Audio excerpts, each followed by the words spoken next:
वनिता मंडळ हा कार्यक्रम आकाशवाणी महाराष्ट्राच्या मुंबई केंद्रावरून सहक्षेपित करीत आहोत.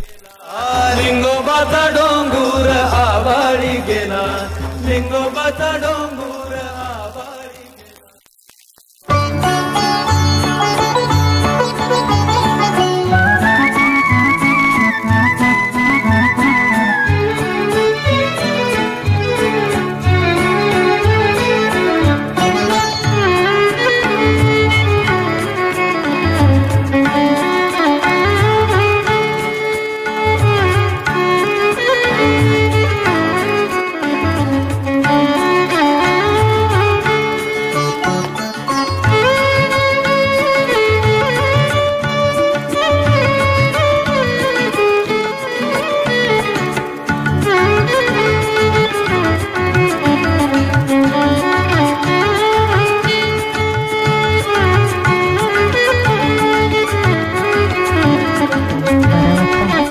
आता प्रसारित करीत आहोत वनिता मंडळ हा कार्यक्रम.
मैत्रिणींनो, वनिता मंडळ या कार्यक्रमात आपल्या सर्वांचं मनपूर्वक स्वागत. सगळ्यांनो, एखादा कलाकार असो किंवा समाजातला एखादा पेशा जो निव्वळ सेवेसाठी सदैव कार्यरत असतो तो, असे लोक नेहमी प्रयोगशील असतात. वेगवेगळ्या मार्गांनी आपल्या सोबतच्या समोरच्या लोकांना जागरूक करणं, मदत करणं, त्यातून आनंद मिळवणं, काही घटक प्रवाहाच्या बाहेर असतील त्यांना सांगून समजावून मुख्य प्रवाहात आणणं आणि त्यांच्या प्रगतीसाठी एक सहाय्यक म्हणून महत्वाची भूमिका बजावणं, अशा पद्धतीची कामं करणारी काही माणसं ही आपल्या समाजात आहेत. आणि खरंच मला असं म्हणावंसं वाटतं की या काम करणाऱ्या व्यक्तींमुळेच समाजाचा समतोल साधला जात आहे. तर अशाच पद्धतीनं विविध उपक्रमांच्या माध्यमातून शिक्षणापासून वंचित असणाऱ्या ऊसतोड कामगारांच्या मुलांसाठी शाळा चालवणारे विनायक माळी यांची मुलाखत आजच्या वनिता मंडळ या कार्यक्रमात आता आपण ऐकणार आहोत. त्यांच्याशी संवाद साधला आहे माधुरी केस्तीकर यांनी.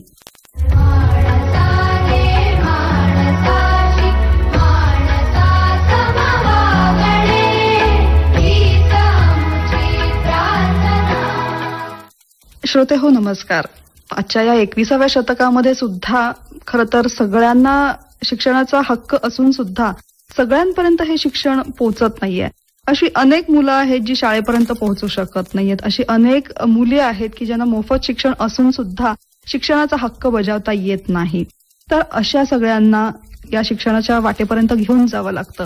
मला थोड्याशा ओळी अशा आठवत आहेत की सापडेना वाट ज्यांना हो तयांचा सारथी, सापडेना वाट ज्यांना हो तयांचा सारथी, हरावले आभाळ ज्यांचे हो तयांचा सोबती. असा एक सोबती कोणीतरी असावा लागतो. तर कोल्हापूर जिल्ह्यातल्या शिरोळ तालुक्यातील अब्दुल्लाट या गावामध्ये साखर शाळा ज्यांनी सुरू केलेली आहे असे विनायक माळी आज आपल्या बरोबर आहेत. त्यांनी शिक्षणापासून वंचित असलेल्या मुलांसाठी अनेक प्रयोग केलेले आहेत. हे प्रयोग कोणते कोणते आहेत, कशा पद्धतीचे आहेत, कशा पद्धतीने त्यांनी सुरू केलेत हे आपण त्यांच्याकडनं जाणून घेणार आहोत. सुरुवातीला आपण त्यांचं स्टुडिओमध्ये स्वागत करूया. विनायक माळी, तुमचं आकाशवाणीच्या स्टुडिओमध्ये स्वागत. नमस्कार. नमस्कार.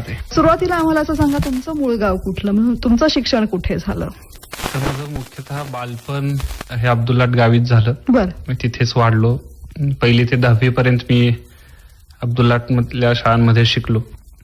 त्यानंतर 11वी 12वी पुढे इचलकरंजी आणि पुढे पुण्यात काही शिक्षण आणि मुंबईत काही शिक्षण असं पूर्ण झालं. साखर शाळा तुम्ही सुरू केलेली आहे तुमच्या भागामध्ये अब्दुल्लाटमध्ये. त्यासाठी तुम्ही काही आधी ठरवलं होतं का? त्या दृष्टीने काही शिक्षण घेतलं होतं का? खरं तर असं कधी काही ठरवलं नव्हतं. 12वी नंतर मी स्वतः कमाव शिका योजनेतून शिकलो. चांगली माणसं सोबत होती. मी म्हणेन की त्यामुळे मला मोठ्या शहरांमध्ये शिकण्याची संधी मिळाली. चांगल्या संस्थेंबरोबर मला काम करण्याची संधी मिळाली. म्हणून मी इथं ज्ञानप्रबोधिनीचा उल्लेख करेन.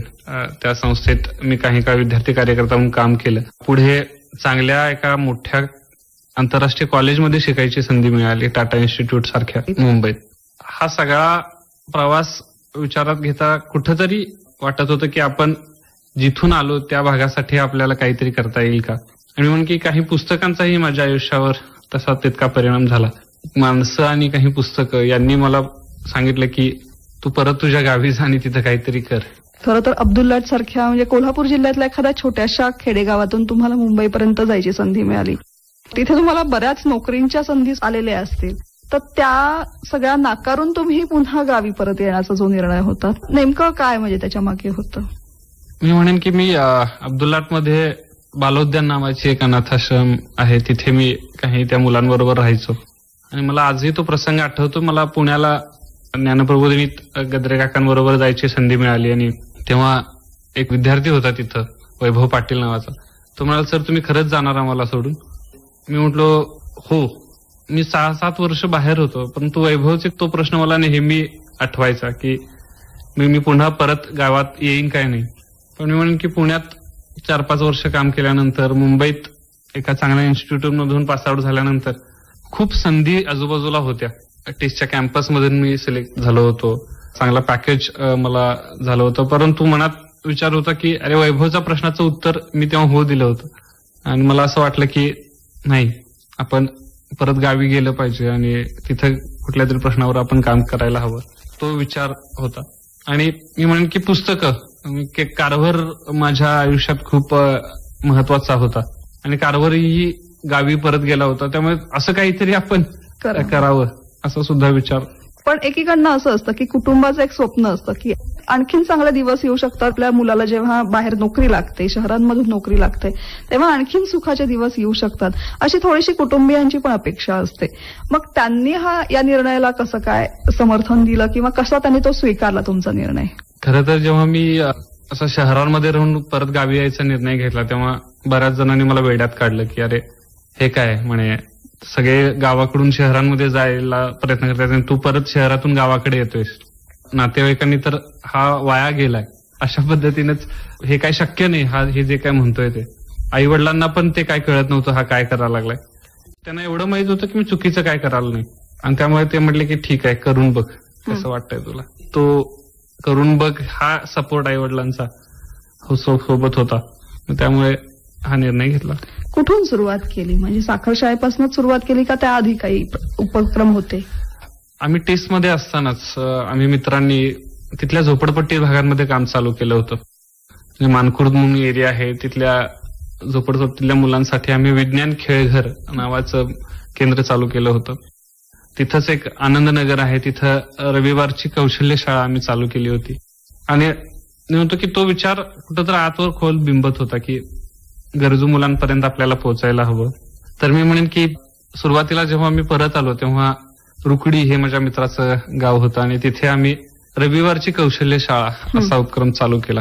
ज्याच्यामध्ये मुख्यतः अभ्यासा सोडून मुलांना इतर कौशल्य मिळायला हवीत. त्यांचं वक्तृत्व चांगलं असायला हवं, त्यांच्यात नेतृत्व गुण आले पाहिजेत, त्यांच्यात वैज्ञानिक दृष्टिकोन यायला हवा, त्यांची जीवन कौशल्य डेव्हलप झाली पाहिजेत. खूप चांगली कल्पना शोधली होती की त्या उपक्रमाला आपल्याला महत्व द्यायचंय. तर आम्ही एक छोटी परीक्षा घेतली होती. जेव्हा परीक्षा घेऊन पालकांना आम्ही सांगितलं की आम्ही काय मुलांबरोबर करणार आहोत, तर मग खूप छान प्रतिसाद आला. आणि मी म्हणतो पहिली बॅच आपल्या कायम लक्षात राहते. आणि आता त्या बॅचची बरीच मुलं उच्च शिक्षण घेत आहेत, बरेच जण डॉक्टर, इंजिनियर्स बनलेत. मस्तच. तर मी म्हणेन की आमच्या ह्याचा हेतू असाच होता की राष्ट्र उभारणीच्या क्षमता निर्माण करणारं शिक्षण, अशी टॅगलाईन आम्ही आमच्या त्याच्यामध्ये घेतली होती. आणि खूप सारे वेगवेगळे एक्सपोजर्स आम्ही तेव्हा मुलांना दिले होते, खूप सहली काढल्या होत्या, वेगवेगळे अनुभव मुलांना देऊन त्यांचा स्वतःचं आजूबाजूचं त्यांची कौशल्य कशी वाढवता येतील यासाठी आम्ही प्रयत्न करत होतो. म्हणजे मला आजही आठवतंय की आम्ही मुलांना पोलीस स्टेशनला घेऊन गेलो होतो, तिथल्या ऑफिसरांची मुलाखत घेतली होती, आम्ही गावात वृक्षारोपण केलं होतं, आम्ही पथनाट्याच्या माध्यमातून खूप ठिकाणी गणेशोत्सव काळामध्ये प्रबोधन केलं होतं. आणि ते उपक्रम अजूनही चालू आहेत, पण ते पहिली बॅचचे सगळ्या आठवणी अशा, कारण का ते पहिल्यांदाच आम्ही करत होतो सगळं. पण ती कुठल्या गटातली मुलं होती?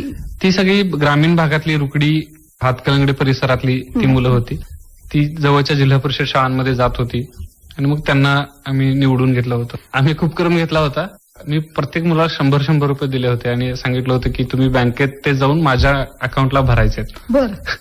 आणि मजा आली होती पोरांना. म्हणजे मग अशी मी म्हणलं की साखर शाळा म्हणजे जे ऊसतोड कामगार बाहेरच्या जिल्ह्यातनं आपल्या कोल्हापूर जिल्ह्यात बरेचसे ते येतात, आपल्याकडे जास्त ऊसाचं क्षेत्र असल्यामुळे आपल्याकडे ते येतात आणि त्यांच्याबरोबर त्यांची मुलं असतात, ती मुलं त्या शाळेपासून तुटलेली असतात. ह्या गोष्टी बऱ्याच वेळेला आपण लक्षात घेत नाही आणि अशा मुलांसाठीची ही साखर शाळा. पण ह्या साखर शाळेच्या मागं त्या मुलांचे नेमके काय काय प्रश्न आहेत किंवा खरंच ती मुलं पटकन येतात का साखर शाळेत? आणि तुम्ही जेव्हा साखर शाळेकडे वळला तेव्हा तुमच्या समोर काय प्रश्न होते? खरं तर दरवर्षी मराठवाड्यातून मी म्हणेन की आकडा जर पाहायला गेला तर 10 ते 12 लाख लोक स्थलांतरित होतात मराठवाड्यातून पश्चिम महाराष्ट्रामध्ये. त्याचबरोबर तितकीच मुलं, हा आकडा म्हणजे की लाखाच्या घरात जाईल, 1.25 लाख मुलं त्या आई बाबांबरोबर स्थलांतरित झालेले असतात. मग या मुलांना काय आणलं जातं? तर मी म्हणेन की ऊस तोडीत मदतनीस, म्हणजे बाबा आई ऊस तोडते तर मागे मुळी बांधायला, किंवा दुसरं म्हणेन त्यांची लहान भावंडं सांभाळायला, किंवा ह्या मुलांना एक घराचं रक्षण करण्यासाठी त्यांची जनावरं असतात, शेळ्या असतात, काही गायी आणतात, काही म्हैशी आणतात, तर त्यांची उसाबर करण्यासाठी, अशा अनेक कामांसाठी ह्या मुलांना आणलं जातं. पण अगदी लहान मुलांना ही कामं लावली जातात. तो 10-12 वर्षाचा झाला तर तो त्यांचा एक हेल्पिंग हँड बनतो. अच्छा. आणि त्या पद्धतीनं त्यांना ती कामं लावली जातात आणि मग पर्याय नसतो मुलांना, त्यांच्यासमोर आई बाबा सांगतायत तर करायलाच पाहिजे. आणि एका बाजूला हे सत्य असेल तर दुसऱ्या बाजूचं पण मी सांगेन की काही वेळेला पालकांची आर्थिकता असते की बाबा मी इकडं गाव सोडून चाललोय आणि घरी कोण नसल्यामुळे ते मुलं राहणार कुठे, मुली वयात आलेल्या असतात, त्यांना आपण एकटं सोडून कसं जायचं. त्यामुळे त्यांनाही ती 12-13 वर्षाची झाली तर बाबा चल आपल्या बरोबर, त्या मुलीची एक संरक्षण आणि तिला एक हेल्पिंग हँड, बाबा काहीतरी स्वयंपाक करेल, भांडी घासेल, असा विचार सुद्धा केला जातो. आणि तो थोडासा 13-14 वर्षाचा झाला तर तो अर्धा कोयता बनतो. अच्छा. म्हणजे हा एक वेगळा प्रकार आहे. जसं नवरा बायको हे दोघे मिळून एक कोयता असतो, तर तसं ह्या मुलांना अर्धा कोयता म्हणून घेतलं जातं आणि मग त्याला पण थोडी काही उचल दिली जाते आणि त्याच्यावर सुद्धा कर्ज घेतलं जातं. असे काही प्रश्न आम्ही जेव्हा सुरू केली तेव्हा हे प्रश्न होतेच. म्हणजे पाठवायला तयार नव्हते. आम्ही मुलांना काही तर शाळेला आणलंय का, आमच्या गावाकडची शाळा सोडून आम्ही इकडे यांना मदतीला घेऊन आलोय आणि तुम्ही कुठली शाळा सुरू केली आहे. अच्छा. म्हणजे आजही तो प्रसंग आठवतोय की आम्ही रात्री सर्वेला गेलो होतो आणि आम्ही म्हणालो की आजी तुमच्या झोपडीत मुलं आहेत का, आम्ही त्यांच्या मुलांसाठी शाळा सुरू करतो. तर ते आजी बाहेर आले म्हणे अरे इथं साप बघा, इथं साप आम्हाला चावा लागला आणि तुम्ही शाळा काय काढायला लागलाय. तर ती अंगावर आल्यासारखे झाली, तिला एकदम राग आला. मी म्हणतो की तिची ती आर्थिकता होती की आम्हाला इथं राहण्यासाठी व्यवस्था नाही, सुरक्षितता नाहीये आणि तुम्ही शाळा काढून काय करणार आहात. तर ते काही जणांनी तुम्ही आलाय तर आमची मुलं इथं राहतात तर त्यांच्यासाठी शाळा चालवा, असे मिक्स अनुभवांमध्ये आम्ही. आणि पुन्हा ती मुलं शाळेत गेली की त्यांना मिळणारे पैसे बंद होणार असंही होतं ना. ही शाळा नेमकी कुठे होती? म्हणजे कारखान्यावरती होती का शेतात होती? कशा पद्धतीने तुम्ही ती साखर शाळा सुरू केली होती? आम्ही म्हणजे मी म्हणेन की फेसबुकवर एक पोस्ट आली होती की ह्या मुलांच्या शिक्षणाचं काय, आणि मग मी सहज विचार केला की आपल्याला काहीतरी करता येईल. मी रुकडीत आम्ही काम चालूच केलं होतं मुलांबरोबर, काकांबरोबर मी हे काम जवळून पाहिलं होतं. हे सगळं करत असताना एक नेहमी असं वाटत होतं की आपल्याला त्या मुलांना संविधानानं दिलेला मूलभूत हक्क मिळवून द्यायचा आहे. आणि मग आम्ही एक व्हॉट्सअप ग्रुप केला तेव्हा आणि असं म्हटलं की लाटेची साखर शाळा. खूप चांगले लोक त्या उपक्रमासाठी जोडायला लागले. मी म्हणेन की 194 लोकांचा ग्रुप तेव्हा तयार झाला होता. आणि आम्ही काही म्हणतो की आज 14 नोव्हेंबर तारीख होती, ती बालदिन होतं आणि आम्ही आमच्या शाळेत जमलो होतो काही आम्ही वर्गमित्र. आणि आम्ही असं ठरवलं की अरे आपण काहीतरी करतोय तर लोक नक्की सहभागी होतील. आता गेली 8 वर्ष आम्ही हे अखंडपणे उपक्रम चालवतोय. 14 नोव्हेंबरला बालदिनाच्या निमित्तानं आम्ही अनेक ठिकाणी साखरशाळा सुरू करतोय आणि मार्च अखेर पर्यंत ते जोपर्यंत जातात, कधी ते मार्च अखेरपर्यंत होतं, कधी एप्रिलचा पहिला आठवडा होतो, कधी फेब्रुवारीत पण ते निघून जातात. अशा पद्धतीने 4 ते 6 महिने आपण त्यांच्याबरोबर हे काम करतो. पण वेगवेगळ्या वयोगटातली ही मुलं असतात, मग त्यांना कशा पद्धतीनं शिक्षण देतात मग तुम्ही? एकतर हा मिक्स गट असतो, म्हणजे वयवर्ष 3 पासून वयवर्ष 14 पर्यंत. त्याच्यामध्ये बालवाडी असते, 1ली ते 4थी असतं आणि 5वी ते 7वी. तर जेव्हा आम्ही ह्या मुलांना आणि पालकांना जेव्हा सांगतो की आम्हाला अशा पद्धतीनं तुम्ही मुलं पाठवून द्या, परीक्षा घेतो आपण त्या मुलांची, म्हणजे त्यांना काय येतं. तर बालवाडीचं तर होतच नाही, परंतु 1ली ते 7वीच्या वयोगटासाठी आपण पूर्व परीक्षा घेतो आणि प्रत्येक मुलाच्या त्याच्या क्षमतानुसार त्यांचे आपण गट करतो. आता समजा तो 7वीला आहे आणि त्याला लिहिता वाचताच येत नाहीये, त्या अंक ओळख नाहीये, आणि अशी खूप सारी मुलं आम्हाला दरवर्षी पाहायला मिळतात. मी तर म्हणेन की पहिल्यांदा शाळेत येणारी मुलं आमच्याकडे आहेत, पहिल्यांदा राष्ट्रगीत ऐकणारी मुलं आम्हाला पाहायला मिळतात. मागच्या 2 वर्षापूर्वी हे मी पहिल्यांदाच ऐकतोय, असं काय असतं का? आता 75वी आपण करतोय स्वातंत्र्याची, पण राष्ट्रगीत मी पहिल्यांदा ऐकलोय असं म्हणणारी मुलं येतात. पाटी पहिल्यांदा हातात घेतलीय, असा तो वेगळा डायव्हर्स ग्रुप असतो. पण आम्ही गट करतो, गटानुसार थोडं येणारे, थोडंसं पुश असणारे आणि काहीच नाही येणारे, असे गट करून आपण त्या गटांमध्ये प्रत्येकाला कृतीयुक्त शिक्षणाच्या माध्यमातून आपण त्यांना शिकवतो. आपण एक पद्धतीच असं म्हटली की क पद्धत, ज्याच्यामध्ये कहाणी, खेळ आणि गाणी याचा वापर आमच्या प्रत्येक लेसन प्लॅन मध्ये असतो आणि त्या माध्यमातून मुलांना कृतीयुक्त शिक्षणातून त्या मुलांना अभ्यासाची गोडी लावणं, त्यांना लिहायला शिकवणं, वाचायला शिकवणं, अंक शिकवणं आणि मी म्हणेन की बेसिक त्यांचे जीवन कौशल्य, त्याच्यामध्ये वैयक्तिक स्वच्छता असेल, आहाराच्या बाबतीतल्या गोष्टी, अशा सगळ्या मुलांना सांगितल्या जातात. अच्छा, किती वेळाची असते ही शाळा? ही 10 ते 5 असं आपण ही शाळा चालवतो. आता काही मुलं तिथे शिक्षण घेऊन आलेली असतील किंवा शाळा सोडून आलेली असतील, तर पुन्हा तिथे जाऊन त्यांना ती परीक्षा वगैरे देता येते का मार्च किंवा एप्रिलमध्ये गेल्यानंतर? हो, म्हणजे आता तुम्ही जर राईट टू एज्युकेशन ऍक्ट नुसार प्रत्येक मुलाला आता 8वी पर्यंत पास करा, असा शासनाचा नियम आहे. हो, त्यामुळे मूल वयोगटानुसार पुढच्या इयत्तेत जात राहते. बरोबर. पण प्रत्येक मुलाला संधी आहे की ज्या गावात ते जातं त्या गावातल्या जिल्हा परिषद शाळेमध्ये परीक्षा व्हावी. तो त्याच्या मूळ गावी गेला तर तिथं त्याचा दाखला असतो, तिथं तो परीक्षा देतो आणि त्या पद्धतीने त्याला ती परीक्षा देता येते. पहिली साखरशाळा जेव्हा तुमची सुरू झाली, मला वाटतं 2016ला ना, किती विद्यार्थी होते तेव्हा? 60 विद्यार्थी होते आमच्याकडे. म्हणजे आता काका चालवायचे तेव्हा 100 एका केंद्रात चालायचे. आम्ही चालवतो तेव्हा आता 40 आता 20 पर्यंत आम्ही आलोय. मी म्हणतो की ही संख्या हळूहळू कमी होते, हे एक सकारात्मक आहे. की पालकांचा अवेअरनेस असेल, तिकडच्या काही योजना असतील त्यामुळे पण होईल. पण हे प्रमाण कमी होते, पण हा प्रश्न अजून जिवंत आहे, म्हणजे पूर्ण हे संपलेला नाहीये. अशी किती केंद्र तुम्ही आता सध्या चालवता आहात? आम्ही आता सध्या 3 गावांमध्ये हा उपक्रम चालवतो, अब्दुल्ला, शिवनाकोणी आणि शिरदवाड. तर 3 गावांमध्ये प्रत्येक केंद्रामध्ये 20-25 मुलं आमच्या प्रत्येक केंद्रावर असतात. तुम्ही जेव्हा मुलांना शाळेत या असं आवाहन करायला गेला त्यांच्या पालकांकडे, खूप वेगवेगळ्या पद्धतीने तुम्हाला त्यांची उत्तरं मिळाली. ही 60 मुलं तुम्ही त्या शाळेपर्यंत कशी आणलीत? एकतर या मुलांना आम्ही, तुम्हाला शाळेसाठी आम्ही कधीच म्हणालो नाही, चला तुम्हाला खाऊ देतो आम्ही, अच्छा तुम्ही येणार का शाळेत, तुम्हाला खेळायला मिळेल या शाळेत, तुम्ही येणार का, तुम्हाला आम्ही टीव्ही दाखवतो, तुम्ही येणार का. बर. तर अशा अनेक, म्हणजे आम्ही कधीतरी त्यांना लॅपटॉपवर काहीतरी कुठलं तरी कार्टून लावायचो, त्यांच्याबरोबर आम्ही खेळायचो, त्यांना खाऊ द्यायचो. बरीच मुलं ही खाऊसाठी यायची. म्हणजे आमचा दुपारपर्यंतचा पट हा 20-22 असायचा आणि दुपारी जेवणाच्या वेळेला तो 40-50 व्हायचा. अच्छा. ती बाकीची फक्त जेवणासाठी पण यायची. तर असा तो अनुभव. मग त्यांना गुंतवून ठेवण्यासाठी काय सुरुवात केली, म्हणजे काय केलं? म्हटलं आम्ही कृतीयुक्त शिकवत होतो, त्यामुळे ते मुलांना ते अभ्यास वाटायचा नाही. अरे इथं तर काय खेळतात, हिने काय गोष्टीत सांगतात, हे आम्हाला चित्र काढायला लावतात. म्हणजे पहिल्यांदा मुलांनी चित्र जेव्हा काढायला घेतली, हे रंगीत असतं काहीतरी, हे छान लिहितं, कागदावर काहीतरी ते चित्र काढायला लागले आणि मग ह्यांना लिहिता पण येतं. मग त्यांना पेनची ओळख, मग पेन्सिलीची ओळख, असं करत करत त्यांना गोडी आम्ही लावली. की सुरुवातीला ही मुलं जेव्हा आम्ही बोलवायला जातो तेव्हा ती लपून बसतात, आम्ही येणार नाही म्हणतात. आईच्या मागे जा, कुठं तर आम्ही येण्याआधी फडात पळून जा, असं खूप काही मुलं करतात. पण जेव्हा आम्ही अशा पद्धतीने शिकवतो, खाऊ देतो, खेळायला देतो, अभ्यास घेतो, गाणी शिकवतो, 15-20 दिवसांनी हे मुलांचं बरोबर उलट चित्र दिसतं.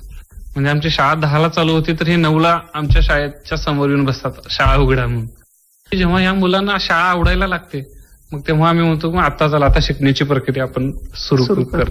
आपल्या सुरुवातीलाच आपण उल्लेख झाला होता की बऱ्याचशा मुलींकडे स्वयंपाकाचं काम असतं त्यांच्या घरातल्यांचं, की आई वडील तर ऊस तोडायला गेलेले असतात. सगळ्यात महत्वाचं की लहान भावंडांना सांभाळायचं. मग या लहान भावंडांचं तुम्ही काय करता, की जे बाळ असतील? मध्ये असंही केलं होतं, आम्ही काही पाळणे पण लावले होते. बरं म्हणजे पाळणे म्हणजे काय तर जसं ते झोळी केली होती आम्ही, हा, तर एक 3-4 पाळणे लावून ठेवले आम्ही. आणि मग इकडे तुमची ताई शिकते, मग त्याला दूध देणं, असे खूप वेगवेगळे प्रयोग आम्ही केलो. म्हणजे रोज नवीन काहीतरी तुम्हाला त्यातून शोधून काढावं लागत होतं. बऱ्याच वेळेला असे पण प्रश्न आहेत की बाबा एखादी स्त्री जी आहे ती 9 महिन्याची गरोदर आहे आणि मग तिचं बाळणपण पण आम्हाला करायला लागायचं, मग तिचं बाळ शाळेत घेऊन यायचो, असं बरंच काय. मग मी म्हणेन की ते टोळीवरच बाळंत व्हायची बऱ्याच वेळेला. मग त्या बाळासाठीचे कपडे गोळा करा पासून सगळे इतर असे पण अनुभव आहेत.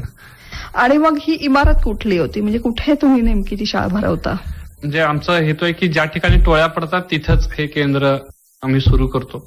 मग सुरुवातीला अब्दुल्लाट गावापासून गणेश मंदिर आहे तिथे ह्या टोळ्या पडायच्या. मग तिथे आम्ही सुरुवातीला भाडे तत्वावर चालू केलं. 2-3 वर्ष तिथं ती खोली चालली. त्यानंतर एका माळरानावरती ते सगळे स्थलांतर झाले पुन्हा गावातून थोडंसं शाहू मैदानावर. मग आम्ही तिथे सुरुवातीला हिरवं कापड घ्यायचो, 4 खांब लावायचो आणि वर काहीतरी पत्रे टाकून मग तिथे ती शाळा आम्ही चालवली 2 वर्ष. जेव्हा आम्ही हे सगळं काम करत होतो निमूटपणे, आम्ही कुणाला मदत करा, आम्हाला जागा हवी आहे, आम्हाला फक्त एवढंच माहित होतं की या मुलांना शिकलं पाहिजे, ही मुलं 4-5 महिने काही ना काही त्यांचे बालपण जगली पाहिजेत, त्यांना खाऊ मिळायला पाहिजे. त्याच लोकांनी हे निदर्शनास आलं आणि म्हणजे म्हणून की एका ग्रामपंचायत सदस्यानं सांगितलं की अरे तुम्ही इतकं मी बघतोय गेली 7-8 वर्ष तुम्ही चांगलं काम करताय, तर या ठिकाणी साखरशाहीसाठी एक जागा आहे जी ग्रामपंचायतीनं खूप वर्षापूर्वी राखीव ठेवली, तर तिथं तुम्हाला काय करता येते का बघा. ती पण जागा जिथं टोळ्या पडतात त्याच्या समोरच होती. म्हटलं की तिथं आपल्याला काहीतरी करता येईल आणि आम्ही असंच इस्टिमेट थोडंसं काढलं आणि प्रत्येक लोकांना मी आव्हान केलं की तुम्ही एक पत्रा द्या. बऱ्याच लोकांनी अब्दुल्लाट परिसरातील असून देईल, माझ्या आजूबाजूचे मित्र असतील, सगळे पुढे आले, माझे पाहुणे पुढे आले, म्हणजे माझ्या मिसेस आणि आमच्या मित्रपरिवारांनी आम्हाला खूप मदत केली. आणि त्या हेतून तिथे आता एक खूप मोठं नाही पण एक छान ज्ञानमंदिर तिथं उभं आहे, कायमस्वरूपी उभं आहे. मी ते छोटं करायचा विचार करत होतो, पण कोल्हापूरमध्ये एक कंपनी आहे, त्यांना तो मेसेज गेला व्हॉट्सअपवर, हे पत्रे मागतायत. तर ते म्हणाले की आम्ही तुम्हाला 1 लाख रुपये देऊ, तुम्ही पत्रे नाही की तुम्ही भिंती बांधा. की मग तेव्हा ते रेडीमेड वॉल आम्ही आणले आणि ती छान वस्तू आम्ही तयार केली. म्हणजे एखाद्या चांगल्या कामाचा अगदी मनापासून प्रारंभ केला की मदतीचे हात मिळत जातात, तसं ते होत गेलं. ही मुलं जेव्हा येतात तेव्हा त्यांच्या आरोग्याचा काही प्रश्न असतो का? कारण एक तर ही मुलं थंडीत बऱ्यापैकी राहत असतात बाहेर, स्वच्छता नसते त्यांच्याकडे.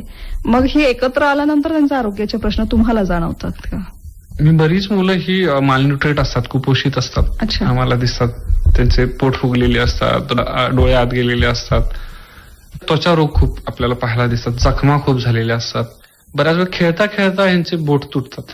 बापरे, अशा कितीतरी मुली यांची मी बोट तुटलेली बघितलीत, की कोयताला कोण बोट तुटलंय. आणि मग दवाखान्याला नाही तर ते तिथं घरगुतीच उपाय त्याच्यावर कापड बांधायचं, पायांना त्यांच्या खेळता खेळता लागलेलं असतं, जखमा झालेल्या असतात. अशा बरेच म्हणजे मी अशी दृश्य आहेत की म्हणजे आजही आठवतं एका मुलाच्या जखमेवर अशा सगळ्या माशांनी भरलं होतं त्याची जखम, आणि तो त्याच्यावर खेळतोय त्या माशांबरोबर. म्हणजे त्या माश्या त्याच्या जखमेवर येऊन बसताय, तो त्यांना उडवतोय. बापरे, अशी पण काही दृश्य मी गेल्या 5-6 वर्षामध्ये पाहिलेले. मग याच्यावरून तुम्ही उपचार काही करता त्याचे? हो, म्हणजे प्रत्येक मुलाला ज्याचा पाय तुटला होता त्याला आम्ही प्लास्टर करून घेतलं. आणि एक चांगली मी म्हणून की जिथं आम्ही जातो, म्हणजे मी कुठल्याही हॉस्पिटलला जेव्हा मुलांना घेऊन कोणी आमच्याकडनं पैसे घेत नाहीत. प्रत्येकाला ते सामाजिक भान आहे, म्हणजे प्रत्येक जण त्या पद्धतीनं त्याच्यावर उपचार करतात. हेल्थ कॅम्प लावतो आम्ही, 2-3 हेल्थ कॅम्प होतात आमचे त्या मुलांसाठी, पालकांसाठी. तर डॉक्टर्स येतात, म्हणजे सरकारी डॉक्टर आहेत, आमच्या गावातले काही माझे मित्र आहेत, काही मान्यवर आहेत, ते येऊन त्यांच्या वेळेनुसार करतात. सेवा भारतीची फिरता दवाखाना तो आपल्याकडे येतो. लोक दरवर्षी आपापल्या पद्धतीनं हेल्थ कॅम्प घेत असतात. अच्छा, तुम्ही त्यांना मग ज्या रोजच्या हे आहे की आंघोळ केली पाहिजे किंवा हातपाय धुतले पाहिजेत, नखं कापली पाहिजेत, केस स्वच्छ केले पाहिजेत, या गोष्टी पण तुम्ही त्या साखर शाळेत शिकवता का? हो, म्हणजे ते तर पहिलं आमचं तेच काम असतं. अच्छा, म्हणजे तुम्ही आता की दर आठवड्याला आमचा नख कापण्याचा दिवस असतो. बर. आमची ताई सगळ्यांना घेते, नख कापते. बऱ्याच मुलांच्या पायामध्ये काटे टोचलेले असतात, तर बाबा कोणाकोणाच्या पायात काटे टोचले, तिथून आम्हाला त्यांचं हे करावं लागतं. बापरे. साबणाने हात कसा धुवावा हे आपण त्यांना सांगतो. मुलींना बऱ्यापैकी त्यांच्या केसांमध्ये मी म्हणेन की मातीमुळे ह्याच्यामुळे ते केस सगळे राहट झालेले असतात, तर त्यांना स्वच्छ आंघोळ करा. मग त्यांना कधी शॅम्पू दिला जातो, कधी साबण दिला जातो, आंघोळ करून या. शाळेमध्ये आमच्या ताया स्वतः विंचरतात. अच्छा. तेल लावून विंचरणं, आणि मग हे रोज असं विंचरायचं, असं यायचं, असं घाणेरडं नाही राहायचं. मग स्वच्छतेचं महत्व काय आहे, मग त्याच्यावर चर्चा. आपण का स्वच्छ राहायचं, आपण अस्वच्छ राहिलो तर काय होऊ शकतं. मुलांना जेव्हा जेवायची असते तेव्हा सगळे रांगेत राहतात, आमचा हात धुवायचा. अच्छा. जी डायरेक्ट ताटावर बसणारी ती हात धुवायला म्हणजे हँडवॉश घेऊनच मग हात धुवून मग ते जेवायला बस, मग प्रार्थना म्हणून ती जेवायला सुरू करतात. आणि ती जेव्हा घरी जातात तेव्हा म्हणतात आमच्या मास्तरने, आमच्या सरांनी सांगितले की असं असं करायचं. मग ती पण घरात पण हात धुवायला आई बाबांना सांगतात, स्वतः हात धुतात. तर की असे छोटे छोटे हायजीन हॅबिट्स त्यांचे लागतात. आता तुम्ही पालकांकडे गेलात तेव्हा तुम्हाला एका आजीने उत्तर दिलं की इथे साप आहेत आणि तुम्हाला शिक्षणाचं काय महत्व आहे. तर खरंच आहे, म्हणजे जिथे ऊस आहे तिथे साप असतात, उंदीर असतात, बरेचसे अपघात घडत असतात. तर असे अपघात त्या मुलांच्या बाबतीत तुम्ही बघितलेत का? खूप वेगवेगळे अपघात होतात दरवर्षी. थंडीनं छोटी मुलं जातात, आपण सगळे घरात असतो. हा जो तुम्ही बघितलात की नोव्हेंबर ते फेब्रुवारी म्हणजे थंडी प्रचंड असते, आणि ह्या मुलांना असं उघड्यावरच ते राहतात. मध्ये तर म्हणजे अवकाळी पाऊस यायचा, त्यामुळे दिवसभर रात्रभर नुसता पाण्याने सगळं ते, आणि ते असेच झोपड्यांमध्ये उघड्यावरचा संसार सगळा. तर असं खूप वेगवेगळ्या पद्धतीनं म्हणजे की त्यांचा हाल होत असतात. पेपरमध्ये पण वाचलंय, म्हणजे कराड भागामध्ये काही बिबट्यांनी मुलांना फडातनं घेऊन गेलं, उचलून नेले. 2 वर्षापूर्वी अशी केस उचलली की तो त्या ऊसतोड कामगारानं खाडं केलं म्हणून त्याच्या मुकादमानं त्याला मारला, आणि तो रक्ताच्या थोड्यात पडलाय, आणि त्याला कोण उचलायला तयार नाही. त्यामुळे मग मी त्याला घेऊन हॉस्पिटलमध्ये गेलो. तर असे पण अनुभव आम्हाला पाहायला मिळतो. त्यांचे पालक जिथं काम करत असतात तिथपासून साखर शाळा तशी किती लांब असते? की जिथं पालं आहेत त्याच्यात 100, 200, 500 मीटर अंतरावर आपण ही साखर शाळा चालू करतो, जेणेकरून त्या मुलांना शाळेतनं घरी सहज जाता येईल. मध्येच थोडं बाबा झोपडीत जाऊन आलो, बाबा शेळीला चारा घालून आलो. एक 3-4 वर्षापूर्वीचा किस्सा सांगतो. एक मल्हार नावाचा मुलगा आमच्याकडे होता, आणि तो म्हणाला, सर मी तुमच्या शाळेत येतो, खरं माझी शेळी पण शाळेत आली पाहिजे. बापरे. आणि मग आम्ही म्हटलं चल तुझ्या शेळीला घेऊन ये. आणि शाळेच्या बाहेर त्याच्यात 3-4 शेळ्या, आणि मग हा आत शिकतोय. असं पण काही ठिकाणी आम्हाला करावं लागलं. आता हे प्रत्येक मुलागणिक प्रत्येक काहीतरी वेगळे प्रॉब्लेम्स, वेगळं काही ना काहीतरी, त्याच्यासाठी तुम्हाला वेगळा विचार करावा लागतो. तुम्ही सांगितलं की तुम्ही थोडंसं कृतीशील शिक्षण पण देता, पण मग या सगळ्याचं तुम्ही कुठे प्रशिक्षण घेतलंय का? तुम्ही जसं म्हणलात की पुस्तकांतून ते मिळत गेलं, करत गेलं, असं काही झालंय? कशा पद्धतीनं करता ते? ज्ञानप्रबोधिनीत विद्यार्थी कार्यकर्ता म्हणून काम करत होतो, त्यामुळे तिथल्या कृतीयुक्त शिक्षणाच्या बऱ्याच पद्धती मी पाहिल्या, मी तिथं इम्प्लिमेंट करून घेतल्या. टेस्टमध्ये मी एज्युकेशन हे माझं स्पेशलायझेशन केलं, तेव्हा डिफरंट पेडागॉजी ज्या आहेत त्याचा अभ्यास चांगला माझा झाला. स्वतःची थेअरी चांगली झाली. पण मी म्हटलं की खूप साऱ्या संस्था अशा पद्धतीनं वंचित घटकासाठी काम करतात, आणि थेअरी बरोबर त्यांचे प्रॅक्टिकल अनुभव आपल्याला जर कळाले तर आपण अजून चांगलं काम करू शकतो. तर म्हणून मी पुण्यातील खेळघर नावाची संस्था आहे, शुभदा जोशी त्या चालवतात. तर मी 2016 साली टिसमध्येच असताना त्यांना मेल केला होता की मी तुमच्या कार्यशाळेला मला यायची इच्छा आहे, मी येऊ का? आणि मी फी देऊ शकत नाही. तर त्यांनी म्हटलं की ठीक आहे, तुझी यायची इच्छा आहे तर ये. तर मग मी तिथं पुण्यात एक 5 दिवसाचं त्यांचं प्रशिक्षण केलं. पुढे आम्ही खेळघराबरोबर खूप चांगले जोडलो गेलो. आजही आमचे तितकेच ताईंबरोबर आणि खेळघर टीम बरोबर आमचं चांगलं नातं आहे. म्हणजे की क्वेस्ट नावाची संस्था आहे, निलेश निमकर चालवतात. मग पुस्तकाच्या मदतीतून तिथल्या काही पेडागॉजीचा अभ्यास आम्ही केला. ते काय करतात, ते कुठली पुस्तकं वापरतात, तर तिथलं काही आमच्या तायांना आम्ही तिकडे पाठवलं, त्यांचं प्रशिक्षण घेऊन आलो. चांगली गोष्ट, आम्ही विप्रोचे पार्टनर्स आहोत. आमच्या कॅपॅसिटी बिल्डिंगसाठी आम्हाला मदत करते. तर विप्रोच्या माध्यमातून काही वेगळ्या ठिकाणी आम्हाला देशभर जायची संधी मिळाली. तर आता सध्या आमच्या टीमनं राजस्थानमध्ये एक संस्था आहे, तिथून प्रशिक्षण ते घेऊन आलेत. तर असे खूप वेगवेगळ्या ठिकाणची प्रशिक्षण आम्ही करत राहतो.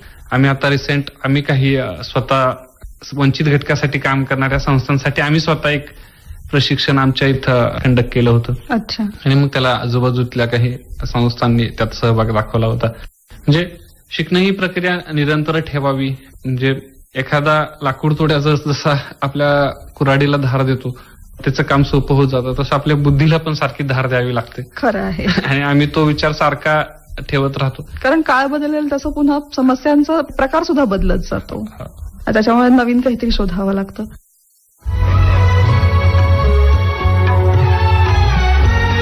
श्रोते हो, मैत्रिणींनो, आकाशवाणी कोल्हापूर केंद्राची निर्मिती असलेल्या आजच्या वनिता मंडळ या कार्यक्रमात आपण ऐकत आहोत ऊसतोड कामगारांच्या मुलांसाठी शाळा चालवणारे विनायक माळी यांची माधुरी केस्तीकर यांनी घेतलेली मुलाखत. धर्म जाती प्रांत भाषा द्वेष सारे संपू दे.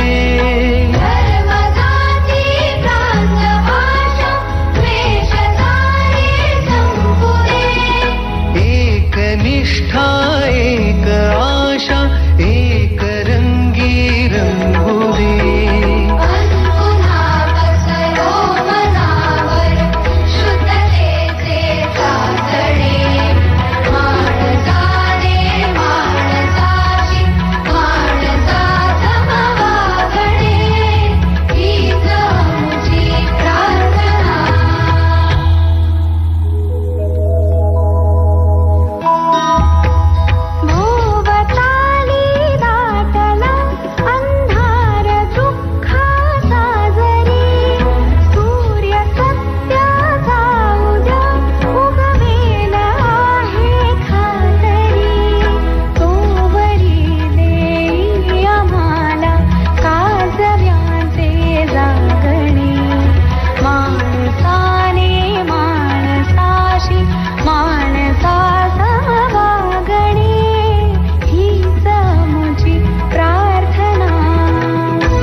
श्रोते हो, काही व्यक्ती अशा किती साखर शाळा आपल्या पश्चिम महाराष्ट्रात चालू आहेत किंवा एकूण महाराष्ट्रावर किती चालू आहेत किंवा कशा पद्धतीने सुरू आहेत? खरं तर ताई सांगायला झालं तर महाराष्ट्रभर कारखान्यांवर काही शाळा चालू आहेत. शासनाने तसं जर बघायला गेलं तर ह्या मुलांना पर्यायी व्यवस्था देऊ नका, ह्यांना जिल्हा परिषद शाळांमध्ये एनरोल करा असं सांगितलंय. महाराष्ट्रातली पहिली कारखानेतर शाळा म्हणजे आपली शाळा. अच्छा.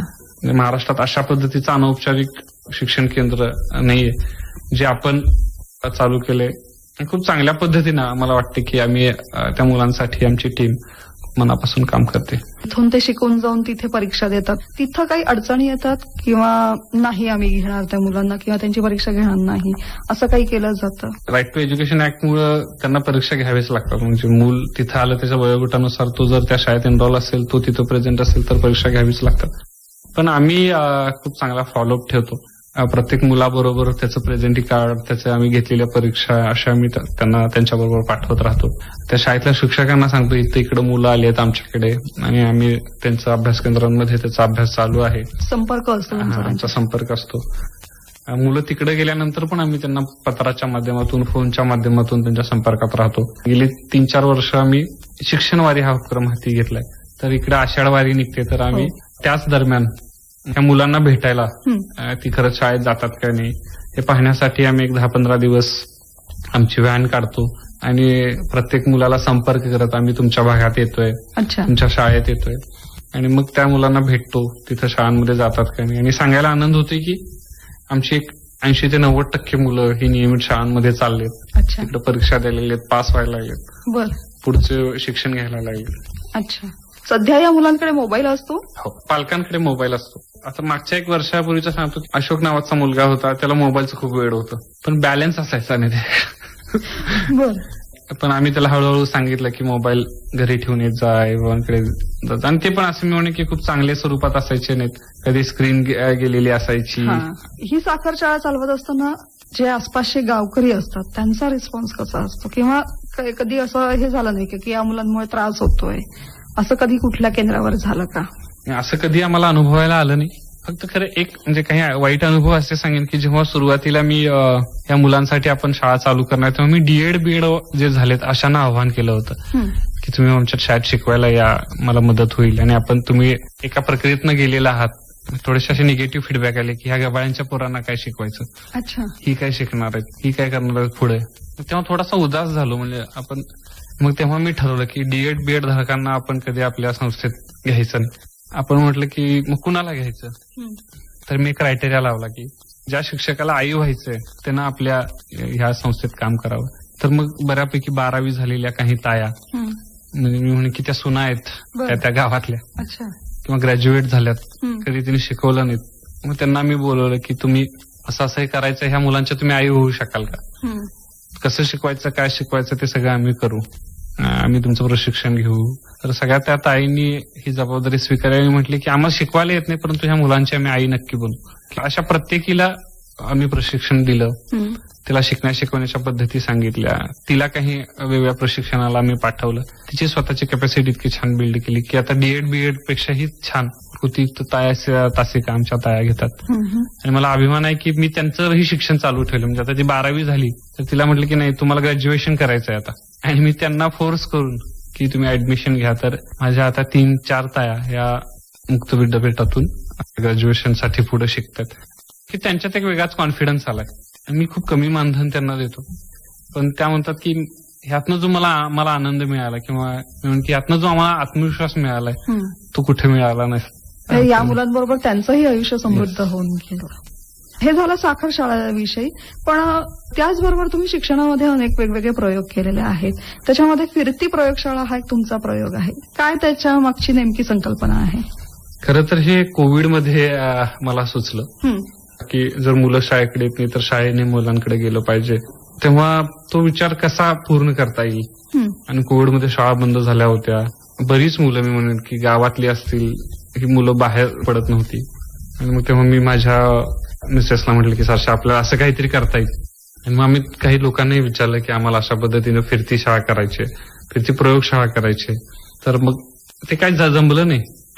पण आम्ही दोघांनी आमचे सेव्हिंग्ज थोडे वापरले आणि एक छान फिरती शाळा ज्याला आम्ही नाव दिलं. आम्ही एक जुनी व्हॅन घेतली, त्याच्यामध्ये आम्ही बाकी सगळं मटेरियल भरायचो शाळेला जे लागतं, एखादा फळा, टेबल, खुर्ची, मुलांसाठी काही साहित्य, शैक्षणिक खेळणी असं गाडीत घालायचो आणि गल्ल्यांमध्ये जाऊन ही आम्ही शाळा चालू केली. खरं तर मग तिचा मल्टीपर्पज वापर आम्ही करू लागलो.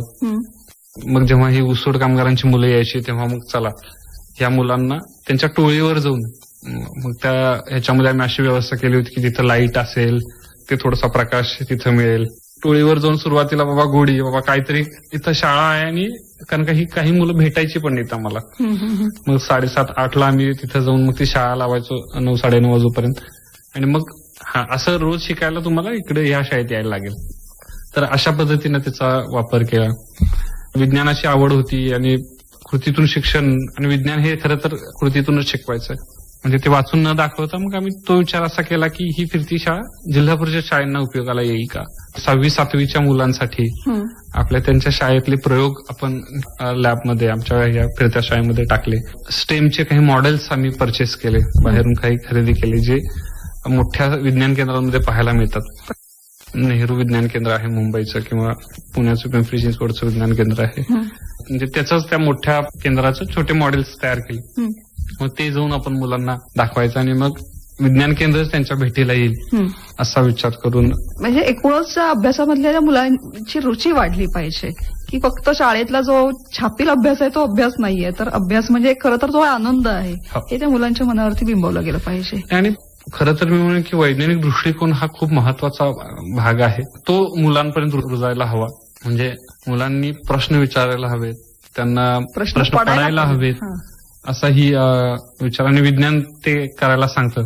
तर मग तो विचार पण मुलांपर्यंत पोहोचवणं. आपल्या इकडे कोल्हापूरमध्ये लीलाताईंनी स्मशानभूमीतली सहल काढली होती आणि त्यांचीच प्रेरणा घेऊन आम्ही स्मशानभूमीतल्या सहली काढायला सुरुवात केली आणि मजेदार अनुभव होते तिथले सगळे. मग कधीतरी आम्ही रात्री 12 वाजता स्मशानात जायला लागलो, अमावस्येला मुलांना घेऊन जायला लागलो. तो सुरुवातीला दुपारी, मग हळूहळू त्यांची भीती, मग अनेक प्रश्न.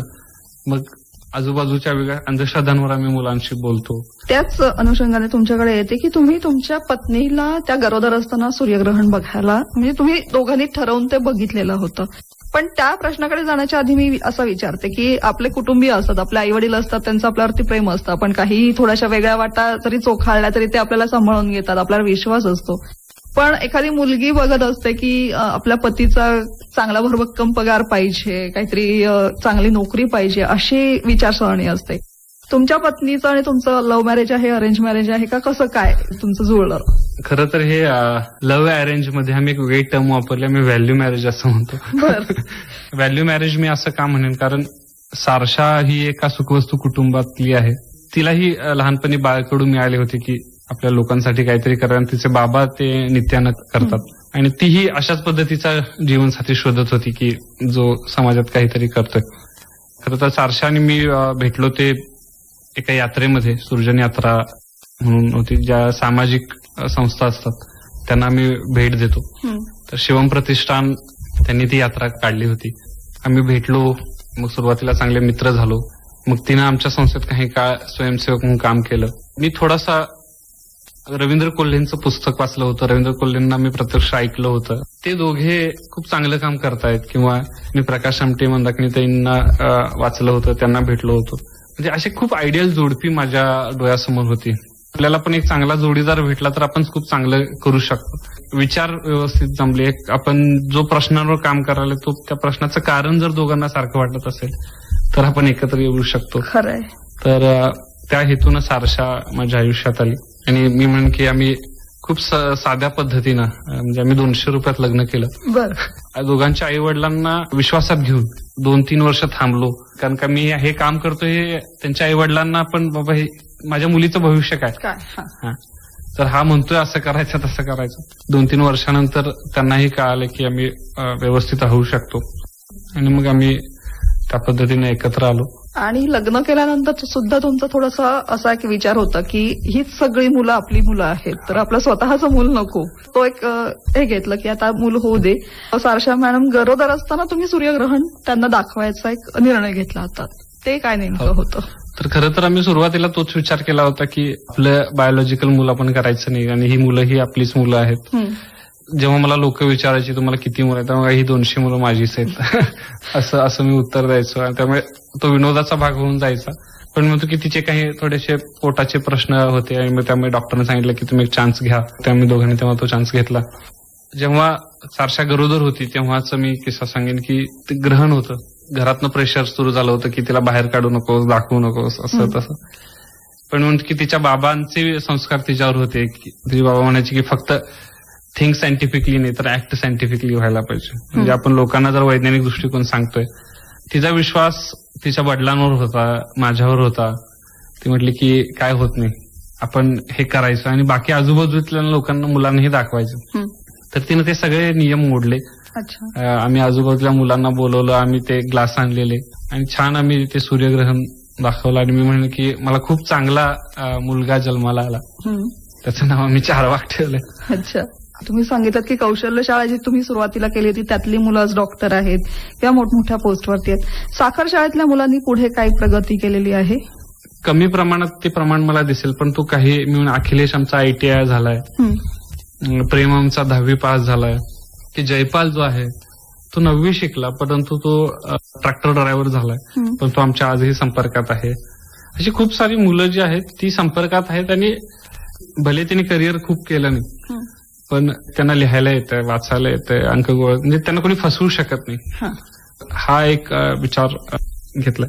पण काही मुलांना आम्ही नक्की म्हणून आता प्रेम आमच्या संपर्कात आहे तर आम्ही प्रेमला पुढे त्याच्या शिक्षणासाठी मदत करतोय. तर अशी काही मुलं जी आहेत त्यांना आम्ही सपोर्ट करतोय. आणखीन कोणते कोणते उपक्रम तुम्ही मुलांसाठी राबवलेले आहेत? म्हणजे फक्त साखर शाळेत असं नव्हे तर एकूणच परिसरातील मुलं आहेत त्यांच्यासाठी कुठले कुठले उपक्रम आहेत? तर आम्ही एक उपक्रम चालू केलाय, त्याचं नाव आम्ही ठेवलं की गाव हीच प्रयोगशाळा. बरं. विज्ञानाची आवड आहे त्यामुळे आम्ही असं म्हटलं की फक्त 4 भिंतीमध्ये आपण अडकून नाही राहायचं, तर खूप गावांमध्ये वेगवेगळ्या गोष्टी शिकण्यासाठी आहेत आणि तिथे जाऊन आपण मुलांना तिथला अनुभव देऊयात. तर गावात वेगवेगळी छोटी छोटी लघुउद्योग असतात, काही छोटे कारखाने असतात. तर आम्ही कधी कुंभाराकडे जातो एखाद्या रविवारी, तिथे कुंभार काकांना पहिला सुरुवातीला मदत करतो, माती कशी कालवायची काय, चला आम्ही उचलतो, आम्ही विटा उचलून ठेवतो आणि मग त्यांची मुलाखत घेतो की तुम्ही हे कसं सुरुवात केलं, काय केलं, ते छापे कसे बनतात. कधी रोपवाटिकेमध्ये जातो, तिथे सुरुवातीला एक अर्धा पाऊण तास त्यांच्याबरोबर काम करतो, चला आम्हाला पिशव्या भरू द्या, काय स्वच्छता करायची स्वच्छता करतो आणि मग तिथल्या ह्याच्याबरोबर तिथला सगळा इतिहास, तुम्ही हे कसं सुरुवात केलं, तुम्हाला हेच का चालू करा असं वाटलं, ह्यात किती तुम्हाला नफा होतो, ह्याची थोडीशी डिटेल माहिती द्या. त्या पद्धतीनं आम्ही रोपवाटिकेला भेट देतो. कधी आम्ही पोस्टात मुलांना घेऊन जातो, कधी बँकेत मुलांना घेऊन जातो. आमच्या तिथे छोटी MIDC आहे तर तिथे बॅरेल कसा बनतो तो कारखाना आपण मुलांना बघायला नेतो. उदबत्ती कशी बनते ते आम्ही बघायला नेतो. मग कधी साखर कारखान्यावर घेऊन जातो. असे गावहित प्रयोगशाळेमध्ये गावातल्या अनेक जे काही छोटे मोठे उद्योग आहेत त्यांना भेटणं, त्यांचं काम समजून घेणं आणि त्या पद्धतीनं मुलांमध्ये खरं अनुभव शिक्षण देणं आणि त्यातून मुलांनी खूप खूप त्यांचा अनुभव संपन्नता वाढते आणि मुलं वेगळं शिकतात. अच्छा, हा एक उपक्रम आम्ही दरवर्षी करतो. दुसरा म्हणून की आम्ही पथनाट्य बसवतो. गणपतीच्या काळामध्ये आमची पथनाट्य होतात आणि गेली 8 वर्ष सातत्यानं आपण हे करतो. तर आम्ही असा विचार केला की बाप्पाच्या चरणी खऱ्या दुर्वा आहेत त्या म्हणजे प्रबोधन झालं पाहिजे लोकांचं. बरोबर. आणि आम्ही दरवर्षी वेगवेगळे त्या म्हणजे आजूबाजूला घडणाऱ्या घटनांना अनुसरून आम्ही काही विषय ठरवतो.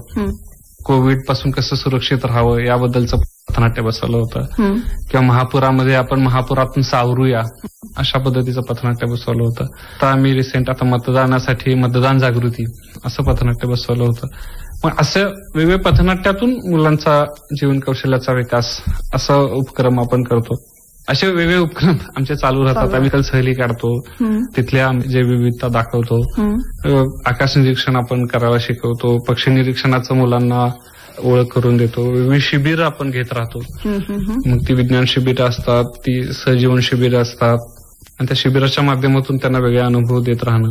आकाश कंदील आपण पर्यावरणपूरक मुलांकडे बनवून घेतो, पण त्या आपण त्यांच्याकडून रंगवून घेतो.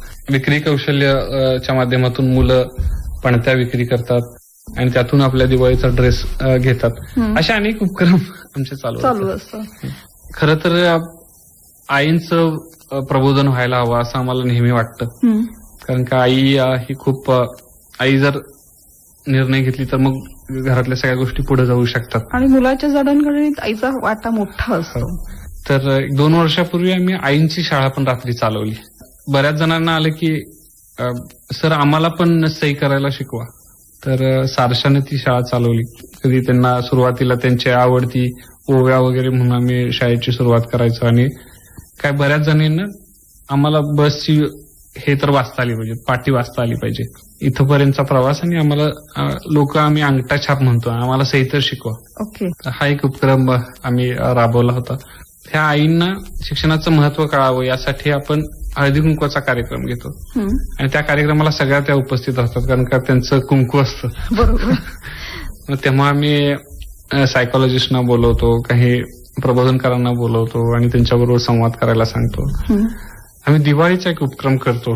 आजूबाजूला दिवाळी चालू असते, परंतु हे ऊसोडीला जातात, तर खूप चांगले कपडे आम्ही लोकांकडून गोळा करतो. म्हणून की ह्यावेळी आमचे मित्र सतीश पवार म्हणून आहेत, ते मुंबईहून त्यांनी खूप चांगल्या पद्धतीनं चांगले कपडे आम्हाला पाठवले होते. अनेक दात्यांनी आम्हाला ह्या वंचितांच्या दिवाळीसाठी फराळासाठी पैसे पाठवले होते. तेव्हा सुद्धा आम्ही त्यांचं प्रबोधन करतो, की त्यांना विश्वास देतो की आम्ही आहोत तुमच्या बरोबर. या सगळ्यामध्ये आता आपण बघत असतो की जगामध्ये सुद्धा अजूनही मुलगा आणि मुलगी याच्यामध्ये खूप भेद केला जातो. साखर शाळेत जी मुलं मुली येतात त्यांच्यामध्ये तुम्हाला हा भेद जाणवतो का? मुलगा पाहिजे हे प्रत्येकाला त्या कुटुंबाला वाटत असतं. हो. 7 बहिणीनंतर 8वा रत्न जन्माला आलेला असतो आणि ते जोपर्यंत मुलगा होत नाही तोपर्यंत ते आई वडील प्रयत्न करत राहतात. त्याच्यामध्ये त्या महिलेला सुद्धा आरोग्याचा प्रश्न निर्माण होतो. खूप 2019-20 साली द हिंदूनं एक मोठं आर्टिकल लिहिलं होतं की या महिलांचे पिशव्या काढल्या जातात. हो. कारण त्यांना मासिक पाळी येऊ नये आणि ते 3-4 दिवस त्यांचं खाडं होतं. तर त्यासाठी सुद्धा, आणि तो मोठा आकडा होता, म्हणजे शॉकिंग आकडा होता. अशा पद्धतीनं खूप वेगवेगळे प्रश्न महिलांचे आहेत. माझ्या भावासाठी मी शाळेत येणार आहे. अच्छा. तो शिकला पाहिजे सर. बर. त्याला एक पाटी द्या, मला पाटी दिली नसेल तर चालेल. तर हा भेद आपल्याला आजही पाहायला मिळतो. अच्छा. या सगळ्यामध्ये सारशाचा म्हणजे तुमच्या पत्नीचा कितपत सहभाग असतो? सारशाला फोटो खूप काढायला आवडतात. सुरुवातीच्या काळात, आता 4 भाग झालाय त्यामुळे थोडंसं तिचा रोल 50% झालाय, पण कोण नव्हतं तेव्हा तीच होती माझ्या बरोबर. अच्छा. म्हणजे मला आठवतंय मी जेव्हा 16-17ला काम चालू केलं आणि आमचं लग्न 19ला झालं, काम आमचं हळूहळू डेव्हलप होत होतं. कोविडमध्ये सगळं परत पुन्हा थांबलं. आम्ही दोघेच, म्हणजे मला वाटतं माझं 3 जानेवारी लग्न झालं आणि मी 5 जानेवारीला सर्वेला बाहेर पडलेलो आम्ही दोघे. बर. त्यामुळे ती सोबत प्रत्येक ह्याच्यामध्ये मजा आहे. मुलांना खाऊ द्यायचं असेल तर ती मुलांना खिचडी वगैरे करून घालते, मुलांना शिकवते. आपल्या संस्थेचं सगळं अकाउंटिंगचं ती बघत असते, काय काय खर्च आहे, कसं होतोय. अच्छा. टीमला ट्रेनिंग द्यायचं काम ती करते. अशा बऱ्याच ह्याच्यामध्ये तिचा सिंहाचा वाटा आहे. आणि सारशा बरोबर मी अजून एक नाव घेईन, माझी बहीण वर्षा. सारशा वर्षाची एक जोडी वेगळी आहे. तर वर्षा ही तितकीच डेडिकेटली हे सगळं काम करते. ह्या दोघी माझ्या पाठीशी आहेत. त्यामुळे मी थोडंसं हे जे काय करतोय हे अजून ताकदीनं करू शकतोय. या सगळ्याचे एक दखल घेतली जाते ती पुरस्काराच्या रूपाने. कोणते तुम्हाला पुरस्कार मिळालेले आहेत? खूप पुरस्कार मिळाले नाहीत, परंतु काही नामांकित पुरस्कार नक्कीच लोकांनी आमच्यावर कौतुकाची थाप ती दिलेली आहे. तर की पुण्यातील शेठ चिमनलाल गोविंददास शेठ नावाची एक मोठा पुरस्कार आहे, तो मागच्या वर्षी मिळाला आम्हाला. याशिवाय रोटरी क्लबचा युवा गौरव पुरस्कार संस्थेला मिळाला. कोल्हापूरचा रोट्रॅक्ट क्लबचा पुरस्कार आम्हाला मिळाला.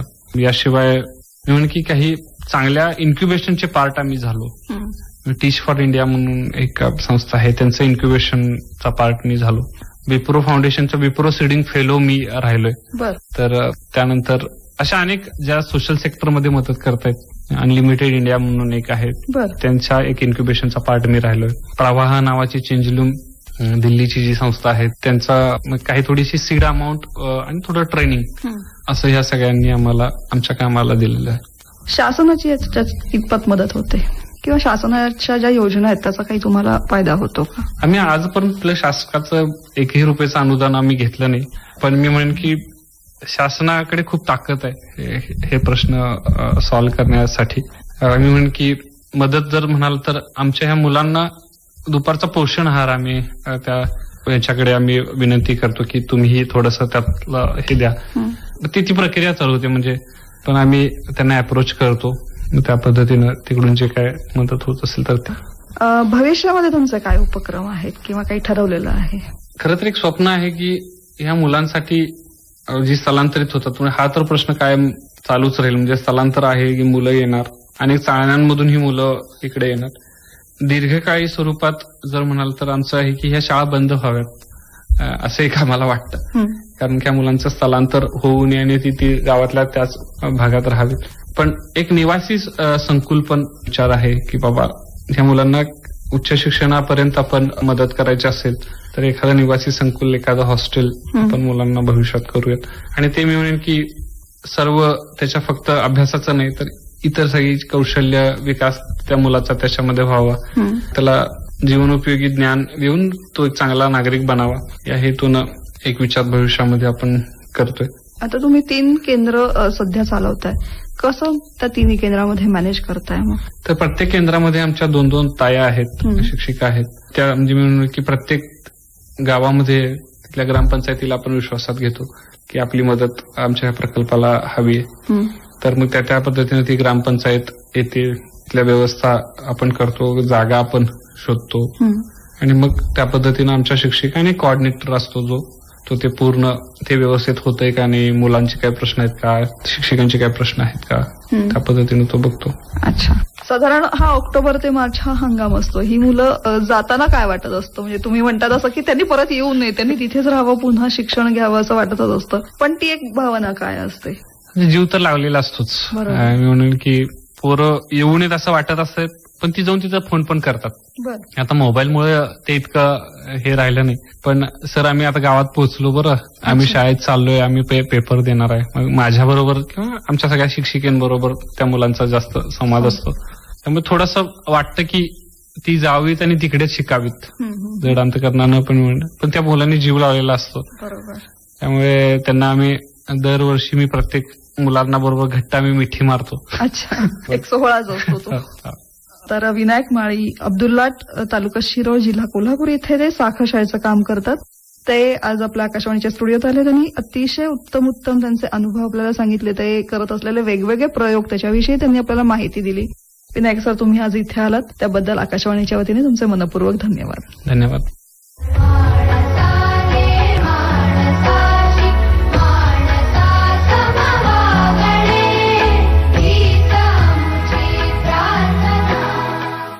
श्रोते हो, मैत्रिणींनो, आजच्या वनिता मंडळ या कार्यक्रमात आत्ताच आपण ऊसतोड कामगारांच्या मुलांसाठी शाळा चालवणारे विनायक माळी यांची माधुरी केस्तीकर यांनी घेतलेली मुलाखत ऐकलीत.